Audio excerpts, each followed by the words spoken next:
Hey guys, thank you for joining us again at Car System Installation.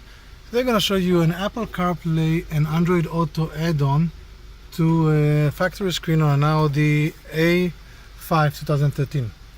So we have the CarPlay display in here. We also have a backup camera showing on the same screen. And we have the CarPlay in here. So if you press on the maps, we have put the touch panel, so we have everything here with touch. We have our home button in here. We have, if you have any music or WhatsApp, you can see it all in here.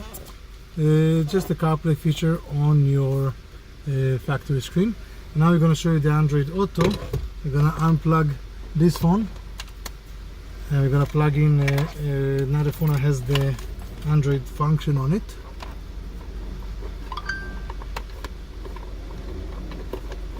So we're going to plug it to an Android device.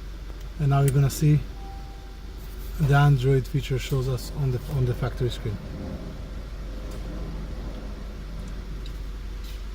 Okay, so we can see the Android feature in here. We can go to the maps in here. If we want to use the Waze, we can tap again, we can use the Waze. You have the home button. Okay, Android Auto and CarPlay add-on for BMW, Mercedes, Audi and other vehicles is available at Car System Installation. Subscribe to our channel and we'll see you next time. Have a good day.